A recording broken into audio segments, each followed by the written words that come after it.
Listening Library presents Encyclopedia Brown and the Case of the Secret Pitch by Donald J. Sobol. Read by Jason Harris. The Case of the Secret Pitch. Idaville looked like any other town of its size, from the outside. On the inside, however, it was different. 10-year-old Encyclopedia Brown, America's Sherlock Holmes in sneakers, lived there. Besides Encyclopedia, Idaville had 3 movie theaters, a little league, 4 banks, and 2 delicatessens.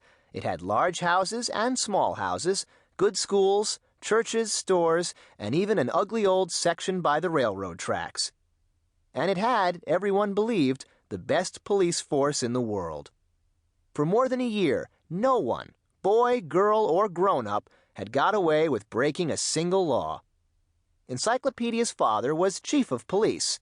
People said he was the smartest chief of police in the world, and his officers were the best trained and the bravest.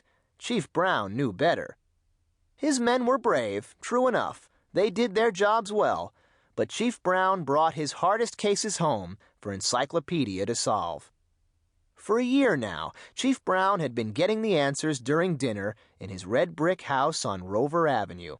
He never told a soul. How could he? Who would believe that the guiding hand behind Idaville's crime cleanup wore a junior-size baseball mitt? Encyclopedia never let out the secret either. He didn't want to seem different from other 5th graders.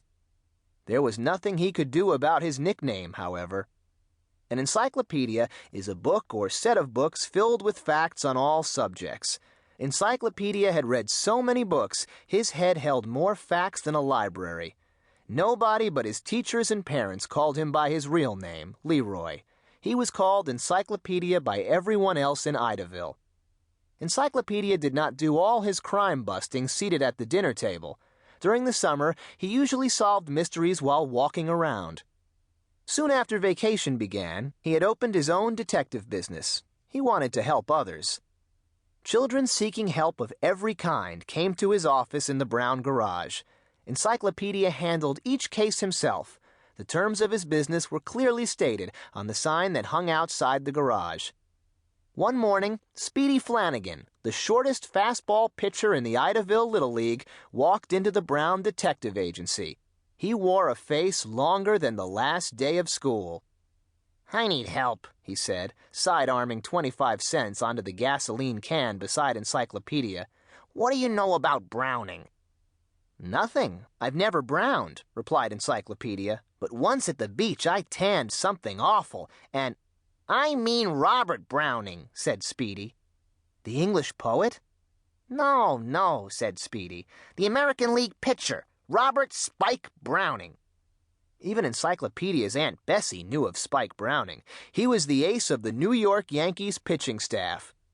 "What do you want to know about him?" asked Encyclopedia. "Do you know what his handwriting looks like?" asked Speedy. "I made a bet with Bugs Meany, my bat against his, that Bugs couldn't get Spike Browning to buy a secret pitch for $100. "Whoa!" cried Encyclopedia. "If I understand you, Bugs bet he could sell Spike Browning a special way to throw a baseball?"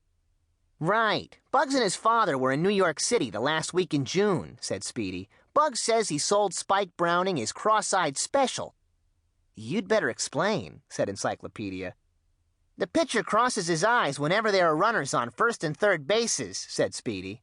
"That way nobody knows where he's looking, whether he's going to throw to first base, third base, or home plate. The runners don't dare take a lead. The secret is how the pitcher can throw the ball someplace while staring himself in the eye. Bugs sold the secret. He has a letter from Spike Browning and a check for $100. "Phew," said Encyclopedia. "I understand you now. You figure Bugs wrote the letter and the check himself to win the bet and your bat. So do I. Let's go see Bugs." Bugs Meany was the leader of the Tigers, a gang of older boys who caused more trouble than itching powder in Friday's wash. Since setting up as a detective, Encyclopedia had stopped many of Bugs' shady deals. The Tigers' clubhouse was a tool shed behind Mr. Sweeney's auto body shop. When Encyclopedia and Speedy arrived, Bugs was leading a discussion on how to beat the bubblegum machines around town.